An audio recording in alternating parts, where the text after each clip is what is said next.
उसामा का शर्मिंदगी से बुरा हाल था। पूरे 24 घंटे गुजर चुके थे मगर वो लड़की होश में नहीं आई थी। उसकी 2 दफ़ा ड्रिप बदली जा चुकी थी। मम्मी और डैड भी उससे बात नहीं कर रहे थे। शाम का वक्त था। डॉक्टर साहब उस लड़की का चेकअप करके गए थे। वो खतरे से बाहर थी। डॉक्टर साहब के मुताबिक उसे सुबह तक होश आ जाना चाहिए था। ये माइनर कनेक्शन दिमाग की चोट का केस था। ज़मीन पर गिरने की वजह से उसके सर पर कंप्यूटर टेबल का किनारा लगने से शदीद चोट आई थी। 3 टांके भी लगे थे। रात के 10 बज रहे थे। वो बुझे बुझे कदमों से मम्मी डैडी के रूम में आया। डैड, आप प्लीज़ मुझसे बात करें। वो हाइपर हो रहा था। मोहसिन नकवी साहब ने नज़र का चश्मा उतार कर किताब एक तरफ रखी। क्या बात करूं? तुमने मुझे कोई बात करने के काबिल कहाँ छोड़ा है? वो संजीदगी से बोले। डैड, सच्ची मुझे वाकई ही नहीं पता कि मैंने क्या किया है। आप मुझे अच्छी तरह जानते हैं। पता नहीं मैं ऐसा कैसे। वो डिप्रेशन की इंतहा पर था। मोहसिन साहब उसकी हालत समझ रहे थे। वो उनका इकलौता बेटा था, पढ़ाई में आगे और एक बेहतरीन IQ लेवल का मालिक, पुरकशिश पर्सनैलिटी, ब्लैक बेल्ट, मगर इस वक्त एक हारा हुआ इंसान लग रहा था। उसामा, मेरी एक बात मानोगे? वो पुरसोच नज़रों से उसे देखते हुए बोले। जी डैड, जो आप कहें। बस आप और मम्मी नाराज़गी ख़त्म कर दें। मैं वादा करता हूँ आज के बाद अल्कोहल को हाथ भी नहीं लगाऊंगा। वो उनके पैरों के पास बैठ गया। उसामा, मैं चाहता हूँ तुम फातिमा से शादी कर लो। इस बच्ची के सर पर अपने नाम की चादर डाल दो। शादी? वो उछल पड़ा। नो वे। अभी तो मैं सिर्फ 18 साल का हूँ, पढ़ रहा हूँ। आप ऐसा कैसे सोच सकते हैं? वो भड़क उठा। उम्र से कुछ नहीं होता। वो पढ़ाई तो शादी के बाद भी हो सकती है। हम ये शादी दुनिया को दिखाने के लिए करेंगे और ऑफिशियल रुखसती तुम्हारे कैरियर के बाद ही की जाएगी, उन्होंने समझाया। उसामा ने मदद तलब नज़रों से नुशाबा की जानिब देखा। देखो उसामा, एक ना एक दिन शादी तो तुम्हें करनी ही है और फातिमा से ज़्यादा अच्छी लड़की तुम्हें कहीं नहीं मिलेगी। वो बहुत ही मासूम और कम उम्र है। तुम जिस रंग में ढलोगे ढल जाएगी, नुशाबा ने समझाया। बेगम, आप भी किसके साथ सर फोड़ रही हैं? उसामा, जाओ आराम करो और सोच समझ कर मुझे जवाब देना ताकि मैं तुम्हारे चाचू से रिश्ते की बात करूं। मोहसिन नकवी साहब ने संजीदगी से बात मुकम्मल करके जाने का इशारा किया। वो अपने कमरे में जाने से पहले फातिमा के कमरे में आया। उसके हाथों में ड्रिप लगी हुई थी। फूल सा चेहरा मुरझाया हुआ था। उसामा बेड पर उसके नज़दीक बैठ गया। उसके चेहरे को बगौर देखते हुए उसकी मांग से माथे पर झलकते ज़ख़म को देखने लगा जिस पर टांके लगे हुए थे। उसने उसके ज़ख़म पर उंगली फेरी और खड़ा होकर कमरे से बाहर निकल गया। वो अपने कमरे में करवटें बदल रहा था। नींद आंखों से कोसों दूर थी। सुबह डैड को जवाब देना था। काफ़ी देर बाद वो उठकर बैठ गया। तभी उसे कॉरिडोर का दरवाज़ा खुलने की हल्की सी चिड़चिड़ाहट सुनाई दी। उसका सर बुरी तरह चकरा रहा था। हलक सूख रहा था। उसने धीरे से अपनी आंखें खोली। चंद लम्हे वो खाली खाली निगाहों से छत को घूरती रही। कमरे में नीली मध्यम रोशनी फैली हुई थी। फिर जैसे ही वो बिस्तर से उठने लगी, एक राह सी उसके मुंह से निकली। उसके हाथ में लगी ड्रिप का तार खिंच गया था। उसने हैरत से अपने हाथ में लगी ड्रिप को देखा, फिर बड़ी मुश्किल से ड्रिप की सुई निकालकर चकराते हुए उठ खड़ी हुई। उसने दीवार के पास पहुंचकर मेन स्विच से लाइट जलाई और दीवार पर नस्ब घड़ी में वक्त देखा तो 3 बज रहे थे। उसे अंदाज़ा नहीं हो रहा था ये दिन का वक्त है या रात का। वो अपना दुपट्टा अच्छी तरह अपने गिर्द लपेटते हुए कमरे से बाहर निकली। पूरा घर अंधेरे में डूबा हुआ था। मैं इतनी देर तक सोती रही। वो शीशे से झलकती रात की स्याही को देख रही थी। सुबह होते ही बाबा को फ़ोन करूँगी, मुझे यहाँ नहीं रहना।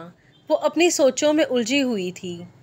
वापस कमरे में जाने के लिए मुड़ी और सामने खड़े उसामा को देखकर चौंक कर ठटक कर रुक गई। उसके चेहरे पर खौफ के तासुरात उमड़ रहे थे। शुक्र खुदा का तुम होश में आई।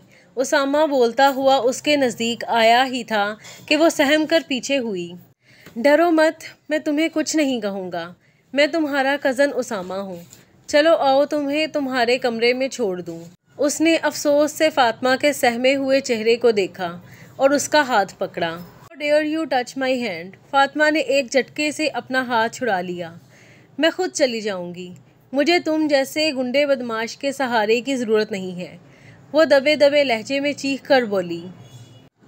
बस यही तुम्हारा एटीट्यूड इस सारे किस्से की जड़ है। उसने सख्ती से फातिमा का हाथ थामा और उसे घसीटते हुए कमरे में ले जाकर बेड पर पटका। तुम खुद को समझते क्या हो? वो मुठियाँ बींच कर बोली। मैं खुद को बहुत अक्लमंद, समझदार और मजबूत इरादा रखने वाला समझता हूँ, उसने मुस्कुराकर कहा। तुम इंतहाई जलील, गुंडे और बदमाश हो। तुम्हें क्या पता इंसानियत किस चिड़िया का नाम है, इखलाक क्या होता है और शराफत किसे कहते हैं। मैं तुम जैसे लोगों से बात करना भी अपनी तौहीन समझती हूँ। वो तब कर बोली। इस गुंडे बदमाश के सहारे की आदत डाल लो। थैंक्स टू यू, हमारी बहुत जल्दी शादी होने वाली है। वो नखूत से बोला। शादी? और तुमसे? कभी अपने आप को देखा है? वो इस्तहज़ाइया अंदाज में बोली। क्यों, क्या कमी है मुझ में? उसामा, जिसे आज तक लड़कियां तो लड़कियां लड़के भी सराहते आए हैं, उसने चंबे से पूछा। मैं एक आर्मी मेजर की बेटी हूँ। मेरी शादी किसी ऐरे गैरे आम इंसान से नहीं होगी। वो सर उठाकर बोली। रस्सी जल गई मगर बल नहीं गया। अरे तुम हो किस गुमान में? इस सब के बाद तुम्हें पूछेगा कौन? उसामा ने मजाक उड़ाया। मैं तुम जैसे सड़क छाप से हरगिज़ शादी नहीं करूँगी। तुम देखना, मेरे बाबा मेरी शादी बहुत धूमधाम से किसी पायलट ऑफिसर से करेंगे, वो फ़ख्र से बोली। उसामा का दिमाग घूम गया। ये लड़की जब से मिली थी उसकी ज़ात की धज्जियाँ उड़ा रही थी। उसने एक झटके से उसको गर्दन से पकड़ा। तुमने एक बार फिर मुझे ललकारा है। तैयार रहो 2 दिन, बस 2 दिन में हमारी शादी होगी। वो फनकारा और उसे बेड पर गिराकर कमरे से बाहर निकल गया। सुबह होते ही नुशाबा फातिमा को देखने आई और उसे होश में देखकर खुदा का शुक्र अदा किया। उसके पास बैठ गई। फातिमा बेटी, अब तबीयत कैसी है? मैं ठीक हूँ, वो धीमे लहजे में बोली। पता है पूरे 2 दिन बेहोश रही हूँ मैं, और तुम्हारे अंकल तो परेशान हो गए थे। उन्होंने प्यार से उसके सर पर हाथ फेरा। आंटी, मुझे क्या हुआ था? फातिमा ने चौंक कर पूछा। नुशाबा ने हैरत से उसे देखा, जिसे शायद अपने अजीम नुकसान को कोई अंदाज़ा नहीं था। तुम शावर ले लो मगर सर गीला मत करना, टांके अभी कच्चे हैं। मैं जब तक तुम्हारे लिए नाश्ता भिजवाती हूँ। वो उसे हदायत देकर नीचे आ गई। डाइनिंग टेबल पर मुलाजमा नाश्ता लगा रही थी। मोहसिन नकवी साहब यूनिफॉर्म में मलबूस अखबार देख रहे थे। उस वक्त उसामा भी नीचे उतर आया। Good morning mummy daddy. Good morning. क्या आज कॉलेज नहीं जाओगे? वो उसे घरेलू लिबास में देखकर बोले। नहीं डैड, आज मुझे बहुत काम है। आपने कल शादी की बात की थी, मैं एग्री हूँ, लेकिन शर्त यह है कि आप ये शादी 2 दिन में करवाएं। तुम्हारा दिमाग दुरुस्त है? 2 दिन? अभी हसन को गए बमुश्किल 3 दिन हुए हैं। उसकी गैर मौजूदगी में ये शादी नहीं हो सकती। वो अखबार रखकर गुस्से से बोले। आप उन्हें फ़ोन कर लें, लेकिन शादी 2 दिन में ही होनी चाहिए। आप और चाचू राज़ी हो या ना हो। वो अपने जोन में वापस आ गया। ज़िद्दी अखड़ मजाज उसामा, शादी कोई बच्चों का खेल नहीं है, और अभी फातिमा से भी तो रजामंदी लेनी होगी, नुशाबा ने प्यार से समझाया। फातिमा, उसकी रजामंदी की किसे परवाह है? वैसे भी वो माइनर है। You know she is only 16 year old, वो अखड़ अंदाज में बोला। तो बेटा आप कौन सा बालग हो? मोहसिन नकवी साहब ने टोका। Dad, I am turning 19 this month and I am way better and stronger than her, Usama ने कहा। अभी उन बाप बेटे की बहस जारी थी कि कमिश्नर मोहसिन नकवी साहब का पर्सनल फ़ोन बजा। उन्होंने फ़ोन कान से लगाया। और दूसरी तरफ की बात सुनकर वो शौक से अपनी जगह खड़े हो गए। मोहसिन नकवी साहब फ़ोन रखकर कुर्सी पर डैश से गए। खैरियत तो है? किसका फ़ोन था? नौशाबा ने पूछा। नौशाबा, पिंडी चलने की तैयारी करो। एहसन को शदीद ज़ख्मी हालत में CMH पहुंचाया गया है। हमें फ़ौरी निकलना होगा। मैं पहली फ़्लाइट से ticket book combined military hospitals करवाता हूँ। तुम फ़ातिमा को तैयार करो। वो अपना फ़ोन उठाकर बोले। डैड, मैं भी चलूँगा, उसामा ने कहा। तुम्हारी मौजूदगी से फ़ातिमा मज़ीद डिस्टर्ब हो सकती है। वैसे भी तुम्हारे इम्तिहान सर पर हैं। बेहतर है तुम घर पर रुककर अपनी पढ़ाई पर तवज्जो दो। मैं आपके साथ चल रहा हूँ। That's final. वो मेरे भी चाचू हैं और फिर मुझे उनसे मिलना भी है, वो संजीदगी से बोला। उसामा, मोहसिन नकवी साहब ने उसे टोकना चाहा। नहीं डैड, मैं नहीं रुकूंगा। आप मेरी भी सीट बुक करवाएं। वो दो टोक लहजे में कहते हुए अपने कमरे की जानब चला गया। फातिमा का नाजुक सा दिल अपने बाबा के ज़ख्मी होने की इतला सुनकर डूबा चला जा रहा था। आँख से बिना आवाज़ आंसू बह रहे थे। वो चुपचाप नौशाबा को देखे जा रही थी। फातिमा बेटी, हौसला रखो, तुम्हारे बाबा ठीक हो जाएंगे। ऐसा करो, 2 जोड़े रख लो। 1-2 दिन में तुम्हारे अंकल एहसन को कराची हॉस्पिटल में शिफ्ट करवा लेंगे। अभी वो बात कर ही रही थी कि मोहसिन नकवी साहब अंदर दाखिल हुए। 1 घंटे में हमें एयरपोर्ट के लिए निकलना है, आप सब तैयार हो जाएं। वो बोलते बोलते फातिमा के पास आई और उसके सर पर हाथ रखा। फातिमा बेटी, हौसला रखो, अल्लाह सब ठीक करेगा। 1 घंटे के अंदर अंदर फातिमा नौशाबा की हमराही में पोर्च में खड़ी गाड़ी के पास आई तो उसामा को देखकर चौंक गई। उसामा, तुम आगे बैठो। और नौशाबा, फातिमा जल्दी करो, देर हो रही है। मोहसिन साहब के कहते ही सब जल्दी जल्दी गाड़ी में बैठे और सफ़र पर रवाना हो गए। एयरपोर्ट पर पहुंचते ही गाड़ी से उतरकर उसामा ने अपने स्पोर्ट्स बैग कंधे पर डाला, सन ग्लासेस आंखों पर लगाए और अपना टिकट हाथ में पकड़कर अंदर की तरफ बढ़ गया। उसामा को अंदर जाता देखकर फातिमा ने सुकून का सांस लिया और नौशाबा के साथ बाहर निकलकर सर पर अपना दुपट्टा दुरुस्त करने लगी। आंटी, आपने मुझे स्कार्फ क्यों नहीं लेने दिया? अब देखें, दुपट्टा ठहर नहीं रहा। वो हवा से उड़ते दुपट्टे को बार बार सर पर जमा रही थी। बेटा, अभी तुम्हारे सर पर लगे टांके कच्चे हैं। स्कार्फ लेने से ज़ख्म हरा हो सकता है। डॉक्टर ने कहा है इसे खुला रखें। वो प्यार से उसे समझाते हुए उसका हाथ थामकर मोहसिन नकवी के साथ चलने लगी। उन्हें पहले इस्लामाबाद पहुंचना था, वहां से गाड़ी लेकर पिंडी CMH रवाना होना था। वो तीनों सिक्योरिटी चेक के बाद प्लेन में पहुंच चुके थे। 2 सीटें एक साथ थीं और 2 बिल्कुल अलग अलग। फातिमा, तुम इधर अपनी आंटी के साथ बैठो। मोहसिन नकवी साहब ने फातिमा को बैठने का इशारा किया। नहीं अंकल, प्लीज़ आप और आंटी साथ बैठें, वो पुरतकल्लुफ़ लहजे में कहती हुई एयर होस्ट के साथ काफ़ी पीछे जाकर मिली विंडो सीट पर बैठ गई। वैसे भी उसने सोच लिया था अब वापस नहीं आना है। वो इस फैमिली का मज़ीद कोई एहसान नहीं लेना चाहती थी। वो सीट पर टेक लगाकर आंखें बंद करके बैठ गई। उसका रुआं रुआं अपने बाबा के लिए दुआ कर रहा था। कुछ ही देर में एक लगभग 25-26 साल का मर्द उसके साथ आकर बैठ गया। वो कोई तवज्जो दिए बगैर आंखें बंद किए अपनी दुआओं में मसरूफ़ रही। उसामा कानों में एयरफोन लगाए अपनी सीट पर बैठा हुआ था। वो सिर्फ़ और सिर्फ ज़िद में साथ जा रहा था। फातिमा ने उसे एक अजीब सी ज़िद हो गई थी। वो हर हाल में उसे अपनी मलकियत बनाकर ये जताना चाहता था कि वो उसामा है, जो चाहे कर सकता है। प्लेन टेक ऑफ हो चुका था। 2 घंटे में वो लोग इस्लामाबाद पहुंचने वाले थे। वो बड़े आराम से हेडफोन पर अपने दोस्त अली के भेजे क्लास लेक्चर सुन रहा था। तभी उसकी नज़र दाईं तरफ पड़ी और उसे गुस्सा आना शुरू हो गया। एक लड़का फातिमा के साथ बैठा बड़ी पुरजोश निगाहों से उसे देख रहा था। फातिमा आंखें बंद किए बैठी थी, गुलाबी दुपट्टे से सर ढके हुए, जिसमें से उसकी स्याह चमकती जुल्फें सब साफ नजर आ रही थीं। ये तय करना बहुत मुश्किल था कि दुपट्टा ज्यादा गुलाबी था या फातिमा का चेहरा। देखते ही देखते उस लड़के ने अपना सेल निकाला और फातिमा की पिक लेने लगा। उसामा को अपना खून खोलता हुआ महसूस हुआ।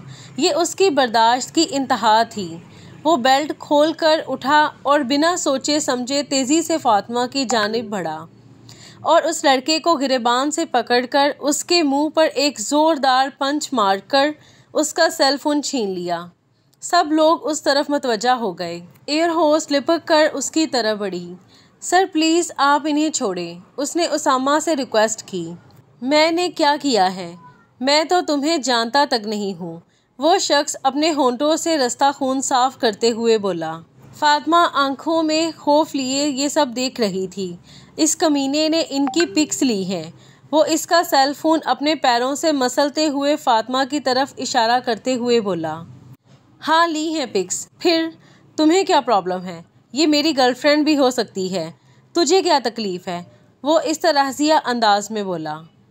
कुत्ते, उसामा ने एक ज़ोरदार घूंसा मारा। मेरी बीवी पर तूने नज़र डाली। वो बफरा उठा। बीवी? सब चौंक कर उस 16 साल की बच्ची और यंग से उसामा को देखने लगे। फातिमा का शर्मिंदगी और खुफत से बुरा हाल था। क्या हो रहा है इधर? मोहसिन नकवी साहब की बावकार आवाज़ गूंजी। उन्होंने अपना सर्विस कार्ड दिखाकर मामला रफ़ा किया। उसामा तुम अपनी मम्मी के पास जाओ, मैं इधर फातिमा के पास हूँ।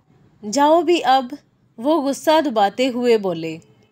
सॉरी डैड, गलती आपकी है। आपको इस मुसीबत को अकेले छोड़ना ही नहीं चाहिए था। आप अपनी सीट पर जाएं, मैं इसके साथ हूँ। वैसे भी अब ये मुसीबत मेरी जिम्मेदारी है, वो दो टोक लहजे में बोला। उसामा मुझे अब मज़ीद कोई शिकायत नहीं मिले, वो करख्त लहजे में कहते हुए वापस पलट गए। दिल ही दिल में वो बहुत खुश थे कि उसामा जैसा अखड़ मजाज फातिमा के लिए इतना पॉजेसिव हो रहा था। उन्होंने सोच लिया था अब जल्द अज जल्द इन दोनों बच्चों का निकाह करवा देना है। शायद फातिमा की वजह से उसामा सुधर जाए। डैड के जाते ही उसामा फातिमा की बराबर वाली सीट पर आराम से टांगे पसार कर बैठ गया। ईयरफोन लगाकर अपना कॉलेज का फिज़िक्स का लेक्चर सुनने लगा। हॉस्पिटल का मखसूस माहौल था। वो लोग रिसेप्शन से पता करके आईसीयू तक पहुँचे। एहसन की हालत नाजुक थी। ऑपरेशन हो चुका था। जिस्म से गोलियां निकाली जा चुकी थीं, लेकिन खून बहुत ज़्यादा बह गया था। अभी किसी को भी मिलने की इजाज़त नहीं थी। मेजर एहसन का हल्का अहबाब बहुत वसी था। बहुत से लोग मिलने चले आ रहे थे। बावकार वर्दी में मलबूस और फातिमा को तसल्ली दे रहे थे। उसामा उन सब की पर्सनैलिटी अंदाज लोगों की नज़रों में उनके लिए मोहब्बत एहतराम देख रहा था, नोट कर रहा था। इस वर्दी से उसे अजीब सी उनसियत महसूस हो रही थी। दिन ढल चुका था। रात के 9 बज रहे थे। मेजर एहसन की हालत तशवीशनाक थी। उसामा तुम अपनी मम्मी और फातिमा को लेकर होटल जाओ, मैं इधर हूँ, आप सब सुबह आ जाना। मोहसिन साहब डॉक्टर से बात करके पास आकर बोले। अंकल मुझे नहीं जाना, मैं इधर ही बाबा के पास रहूँगी। फातिमा मजबूत लहजे में बोली। फातिमा बेटी, अभी किसी को अंदर जाने की इजाज़त नहीं दी गई। इस तरह कॉरिडोर में रुकना मुनासिब नहीं, वो उसे समझाते हुए बोले। डैड, उसामा ने मुदाखलत की। अंदर उसके फादर हैं, ये ठीक कह रही है। आप और मम्मी सुबह आ जाइएगा। मैं और फातिमा अभी इधर रुक जाते हैं और आप फिक्र मत करें, मैं इसका ख्याल रखूँगा। मोहसिन नकवी साहब ने एक नज़र फातिमा के सुर्ख रोए हुए चेहरे को देखकर दूसरी नज़र उसामा के संजीदा चेहरे पर डाली। ज़िंदगी में पहली बार वो ज़िम्मेदारी की बात कर रहा था। वो उस बात में सर हिलाते हुए हैरतज़दा खड़ी नौशाबा का हाथ थामकर चले गए। उसामा ने साकत खड़ी फातिमा का हाथ पकड़ा और उसे लेकर पास पड़ी बेंच की तरफ आ गया। तुम इधर बैठो, मैं अभी आया। वो फातिमा को बिठाकर कैंटीन की तरफ चला गया। सैंडविचेस और कॉफ़ी लेकर वापस आ रहा था। तो नोट किया कि वार्ड बॉयज़ और आते जाते अफराद बड़ी दिलचस्पी से फातिमा को देखते हुए गुजर रहे थे। वो तेज़ कदम उठाते हुए उसके पास आया। तुम्हारा स्कार्फ कहाँ है? वो घुर्राया।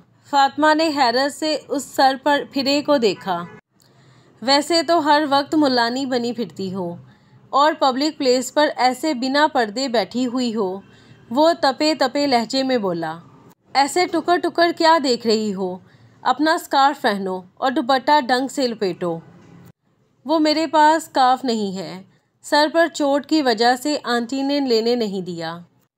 वो झिझक कर बोली कि इस बददिमाग लड़के का कोई भरोसा नहीं। कहीं जवाब ना पाकर चिल्लाने लगता। उसामा ने हाथ में थामे कॉफ़ी और सैंडविच बेंच पर रखे और हाथ बढ़ाकर फातिमा के सर का ज़ख्म चेक करने लगा, जो अभी भी सुर्ख था। टांके कच्चे थे। तुम ऐसा करो, दुपट्टा नमाज के स्टाइल से लो और अपना माथा और चेहरा कवर करो। मुझे अच्छा नहीं लगता जब कोई तुम्हें देखता है। वो उसके सामने खड़ा होते हुए बोला। फातिमा ने हैरत से उसे देखा, जिसे खुद भी अंदाज़ा नहीं था कि वो क्या कह रहा है। वो इस बात में सर हिलाते हुए खड़ी हुई और उसामा की आड़ में दुपट्टा से अच्छी तरह खुद को कवर करने लगी। रात के 12 बज चुके थे।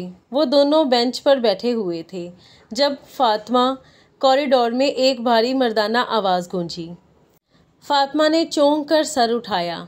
सामने से एक पुरकशिश बावकार बमुश्किल 22-23 साल का जवान एयरफोर्स यूनिफॉर्म में मलबूस इस तरफ आ रहा था। फातिमा के चेहरे पर उसे देखते ही एक सुकून की लहर दौड़ गई। वो तेज़ी से उठी और भागकर उसके सीने से लगकर रोने लगी। उसामा ने इस मंजर को गौर से देखा और मुट्ठियां बेंचता हुआ उठ खड़ा हुआ। गुप अंधेरा था। लाइट तो दूर की बात, मोमबत्ती तक नहीं जल रही थी। पहाड़ की तरफ से गोलाबारी और फायरिंग की आवाज़ें आ रही थीं। वो दोनों रूम शेयर कर रही थीं। अंधेरे में एक दूसरे का हाथ पकड़े कुरानी आयत का विर्द कर रही थीं। ब्लैकआउट था। फौजियों ने सरे शाम ही पूरे बम्बर में सारी लाइटें बंद करवा दी थीं। हालात थोड़े बेहतरी की तरफ थे, लेकिन मुकम्मल ठीक नहीं हुए थे। सना, हम लोग कब तक इस तरह डरते रहेंगे? हमें भी चाहिए कि जाकर इन इंडियंस को जूते भगो भगो कर मारें। मेरा बस चले तो मैं बस बॉर्डर पर चली जाऊं किसी तरह, मलिहा ने कहा। एक तो तुम्हें भी पता नहीं क्या क्या सोचती रहती है। अच्छा भला यासीन शरीफ पढ़ रही थी। मोहतरमा को बॉर्डर पर जाना है। मलिहा बीबी, अब आप आर्मी डॉक्टर बन रही हैं। अपनी ही फ़राइज़ पूरे कर लें। ये भी एक तरह की जहाद है, सना ने टोका। सना, क्या तुम बचपन से ही इतनी बोर पैदा हुई हो या मुझे देखकर तुम पे बोरियत के दौरे पड़ते हैं? यार, कभी तो हंसी मजाक कर लिया करो, दिल की बात भी कर लिया करो। मलिहा ने टॉपिक चेंज किया। या अल्लाह, मलिहा, पहले तुम दुआएं मांग रही थी, फिर अचानक तुम्हारे सर पर बॉर्डर पे जाने का जुनून चढ़ा और अब मेरे पीछे पड़ गई हो। मेरी प्यारी बहन, सुबह हम दोनों की ड्यूटी है, क्यों ना सोने की कोशिश की जाए, सना ने कहा। सना, अच्छा चलो छोड़ो सारी बात। ये बताओ तुम्हें फ़ौजी कैसे लगते हैं? कितने हैंडसम, पुरकशिश और कितना मजबूत इरादे वाले होते हैं, जो अपनी जान हथेली पर लिए हम सब की हिफाजत करते हैं, मलिहा जज़ब से बोली। सना की आंखों में माजी की एक शबीह सी लहराई। वो घूरती हुई आंखें, उनमें भरा जुनून। वो एक झरझरी लेकर सीधी हुई। ये मेरे कंधे पर बंदूक रखकर क्यों चलाई जा रही है? कहीं तुम्हें कोई पसंद नहीं आ गया? मैं कल ही अंकल आंटी को फ़ोन करके कहती हूँ कि लड़की का रिश्ता तय कर दें किसी फ़ौजी के साथ, सना ने उसे छेड़ा। ओए लड़की, मुझे फ़ौजियों से बहुत मोहब्बत है। ये सब मेरे भाई हैं। शादी तो मैं किसी वकील से करूँगी जो काला कोट पहने, हाथों में फ़ाइल लिए जब कोर्ट में उतरे तो मैं अपनी जहानत से सारी दुनिया को हिला दे। मलिहा आंखें बंद किए जज़ब से बोली। मलिहा की बच्ची, ये हादसा कब हुआ? तूने मुझे बताया ही नहीं। सना ने तकिया उठाकर उसे मारा। कौन सा हादसा? क्या कह रही हो तुम? मलिहा ने अंधेरे में उसे घूरना चाहा। यही तुम्हारा और हमजा भाई का चक्कर, सना शोखी से बोली। कौन? वो सड़ियल बदमजाज हमजा अली? नहीं भाई, अब मैं इतनी भी पागल नहीं हूँ। मलिहा चौंकी। क्यों, उनमें क्या बुराई है? तुम्हारे नॉवेल्स के हीरो की तरह लंबे गुड लुकिंग हैं और सबसे बढ़कर वकील हैं। सना ने सवाल किया। मुझे नहीं पता, लेकिन चलो मुझे तो वकील पसंद हैं। तुम बताओ, तुम्हें क्या कैसा हस्बैंड चाहिए? तुम इतनी प्यारी हो, मैं मान ही नहीं सकती कि अब तक किसी ने तुमसे मोहब्बत का इजहार नहीं किया हो या तुम्हें पसंद नहीं किया हो। मलिहा ने संजीदगी से पूछा। एक लम्हे को खामोशी सी छा गई। मलिहा, मैं थक रही हूँ, ये बताओ सोने का क्या लोगी? सना की थकी थकी आवाज़ गूंजी। ओके, वादा करो कल ओपीडी के बाद लंच करने सरीला चलोगी। सुना है वहाँ की जलेबियाँ बहुत मज़ेदार हैं। मलिहा ने फ़ौरन डिमांड पेश की। मलिहा की बच्ची, हम इधर पिकनिक मनाने नहीं आए हैं और सरीला जाने की अगर सर ने इजाज़त ना दी तो? सना ने सर पीटा। सर से इजाज़त लेना मेरा काम है और हमारी ड्यूटी भी सुबह 4 से 10 है। हम आराम से जा सकती हैं। अब हालात इतने बुरे नहीं हैं। देखो ना, हम ज़िंदगी में दोबारा इधर आते हैं भी या नहीं। कम से कम बम्बर तो घूम ले। मलिहा का अपना नज़रिया था। अच्छा मेरी माँ, कल चलेंगे, अभी तो सोने दो। सना ने आजिज़ आकर कहा। हुर्रे, थैंक्स सना। अली दूर से उसामा को देख चुका था। वो गाड़ी बड़ी मुश्किल से किनारे पर पार्क करके चाय के खोखे की तरफ बढ़ा। उसामा ने अली को देख लिया था। अली पास आते ही बड़ी गर्मजोशी से उससे लिपट गया। 4 साल, पूरे 4 साल बाद मिल रहे हैं यार, वो गर्मजोशी से बोला। तू पहले से ज़्यादा हैंडसम हो गया है, वो शाइस्तगी लहजे में बोला। और अली, तुझे चश्मा कब लगा? उसामा ने डिसेंट से अली को देखते हुए पूछा। यार बस लग गया। खैर छोड़ो, ये बता इधर मुंबर में कब तक है? अली ने पूछा। कुछ पता नहीं, हालात बेहतरी की तरफ हैं, लेकिन ख़तरा अभी टला नहीं है। कल रात भी उन दुश्मनों ने समुद्री रास्ते से पाकिस्तान में घुसने की कोशिश की है। उसामा अली से बड़ी अच्छी तरह मिला। वो दोनों कॉलेज की मौजूदा सूरत हाल की बातें कर रहे थे जब अली ने उसे रोका। चल यार, यहाँ नज़दीक सरीला में एक बहुत बड़ा रेस्टोरेंट है, वहाँ चलते हैं, बैठकर बातें करेंगे। ठीक, मेरे पास भी बस दोपहर का टाइम है, शाम में मुझे रिपोर्ट करनी है। वो दौड़ते हुए उस अजनबी के गले लगकर रोने लगी। उसके ज़ब्त के धागे टूट चुके थे। उसामा ने खूंखार नज़रों से ये मंज़र देखा। अभी वो उन दोनों के पास पहुंचा ही था कि उस अजनबी ने फ़ातिमा को खुद से अलग किया। आपकी तारीफ़? उसने पास आते उसामा से पूछा। ये मेरे तायाज़ाद भाई उसामा हैं। फ़ातिमा जल्दी से बोली। मैं इनका तायाज़ाद कज़न और होने वाला हस्बैंड हूँ। और आप कौन हैं? किस हक़ से फ़ातिमा को छू रहे हैं? उसामा के लहजे से शोले लपक रहे थे। उसने एक झटके से फ़ातिमा का हाथ पकड़कर अपनी तरफ खींचा। मैं कैप्टन असफंद हूँ, वो बगौर उसामा को देखते हुए बोला। इसी वक्त एक नर्स तेज़ी से चलती हुई आईसीयू से बाहर निकली। असफंद सब छोड़कर उसकी तरफ बढ़ा। मेजर एहसन कैसे हैं? अब कोई अपडेट? मैं उन्हें देख सकता हूँ क्या? सर, आप डॉक्टर ऑन ड्यूटी से पूछ लें, वो नर्स असफंद से मुतासिर होकर बोली। मैंने अभी तो बाबा को नहीं देखा, ये लोग अंदर जाने ही नहीं देते। फ़ातिमा ने असफंद से कहा। गुड़िया, तुम फिक्र मत करो, मैं तुम्हारे अंदर जाने का इंतज़ाम करता हूँ। असफंद ने फ़ातिमा के हाथ थपथपाते हुए कहा।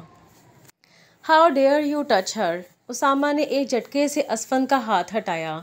फ़ातिमा, तुम बेंच पर जा बैठो, उसामा ने फ़ातिमा को सख्ती से कहा। और तुम अपनी वर्दी का रौब किसे दिखा रहे हो? वर्दी पहनकर अकड़ते हो? वो असफंद से बोला। ये वर्दी हर एक का नसीब नहीं होती, ख़ास तौर पर तुम जैसे बिगड़े हुए अमीरज़ादे कभी भी इस वर्दी को हासिल नहीं कर सकते। असफंद उसकी आंखों में झांकते हुए बोला। यूँ उसामा ने कहना चाहा, लेकिन असफंद ने तेज़ी से उसकी बात काटी।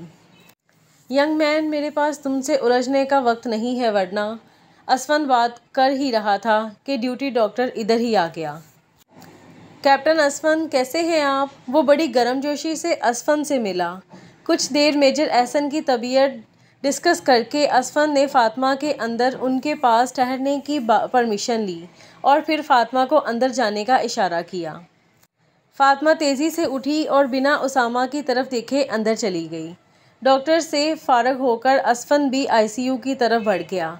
उसामा से ये बर्दाश्त नहीं हो रहा था, वो भी अंदर जाने लगा तो उसे रोक दिया गया। फ़ातिमा मेजर एहसन के करीब खड़ी बेआवाज़ रो रही थी जब असफन उसके करीब आया। फ़ातिमा, ये बाहर साइको कौन है? फ़ातिमा ने डबडबाई आंखों से असफन को देखा और एक एक बात बता दी। मैं आजकल मेस में ठहरा हुआ हूँ, वरना तुम्हें साथ ले जाता, असफन ने संजीदगी से कहा। बाबा तो ठीक हो जाएंगे ना? आपकी डॉक्टर से क्या बात हुई है? वो आंखों में उम्मीद लिए उसे देख रही थी। फ़ातिमा, बस दुआ करो, अल्लाह बेहतर जानता है और इस साइको से डरने की ज़रूरत नहीं है। मैं एक रोज़ में तुम्हारी रहाइश का बंदोबस्त करता हूँ, असफन ने फ़ातिमा को तसल्ली दी। खुद को अकेला मत समझना और ना ही आईसीयू से बाहर निकलना। मैं अभी चलता हूँ, मेरी नाइट फ़्लाइट है, कल सुबह होते ही तुमसे मिलने आऊँगा। वो उसे हदायत देता मेजर एहसन के बेहोश वजूद को सलूट करता बाहर निकल गया। उसामा का गुस्सा से बुरा हाल था। उसका बस नहीं चल रहा था कि फ़ातिमा को बाहर घसीट लाए, उससे पूछे कि असफन कौन है, लेकिन वो अंदर छुप कर बैठ गई थी। असफन भी लंबे लंबे कदम उठाता उसामा की आवाज़ को इग्नोर करता हस्पताल से जा चुका था। वो बहुत देर से आईसीयू के बाहर टहलता रहा, फिर कुछ सोचकर अंदर बढ़ा। बाहर दरवाजे पर वार्ड बॉय ने उसे रोकना चाहा, मगर उसामा का जुनूनी अंदाज देखकर वो चुप सा हो गया। फ़ातिमा मेजर एहसन के हाथ को थामे फर्श पर बैठी हुई थी।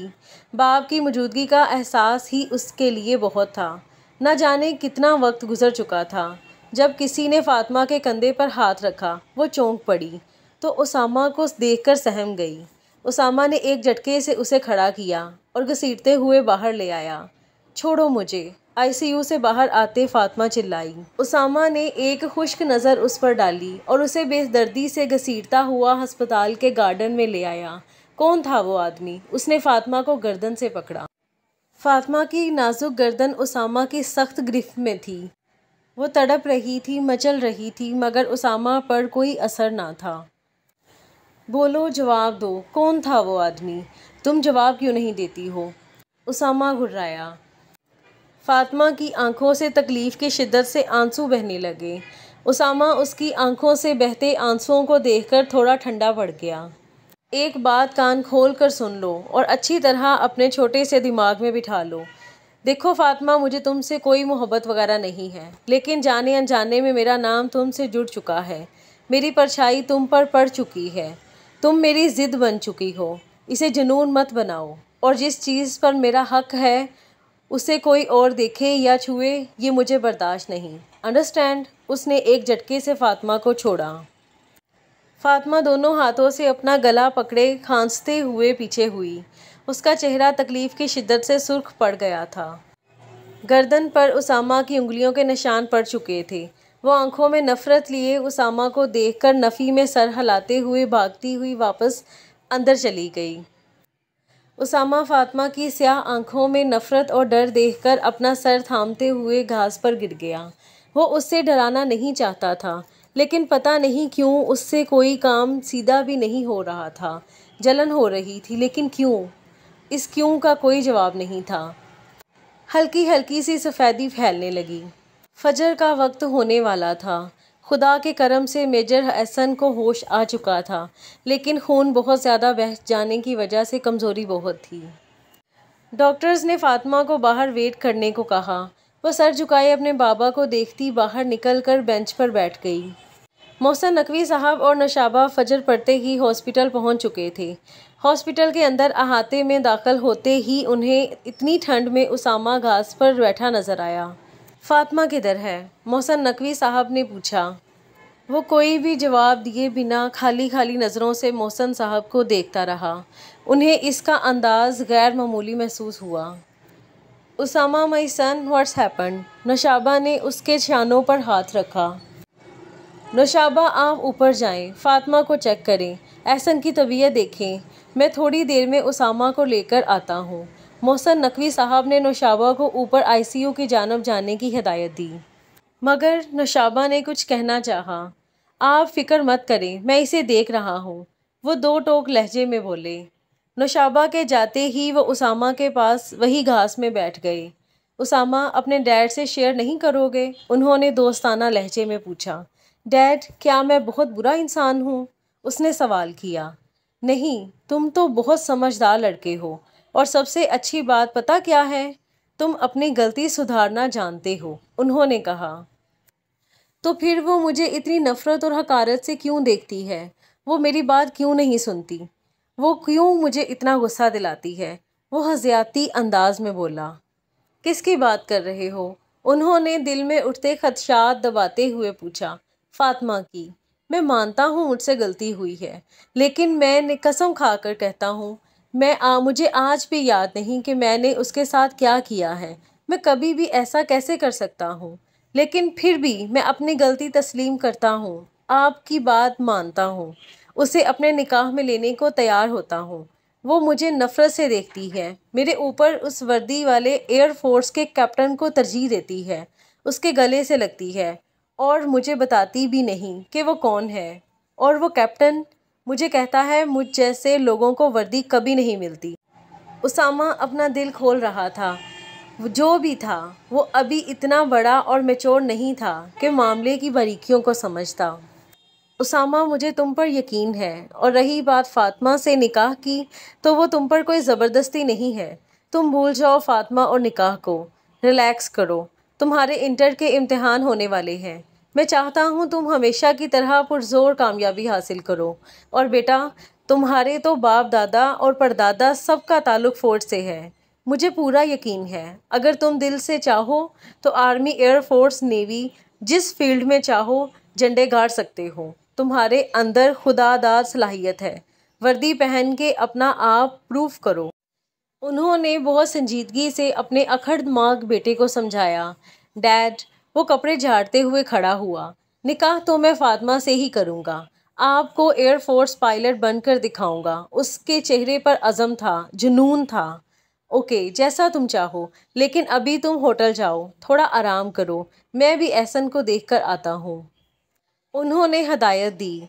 डैड, मैं एक नज़र एहसन चाचू को देख लूँ, फिर होटल जाता हूँ, वो उनके साथ कदम से कदम मिलाते हुए बोला।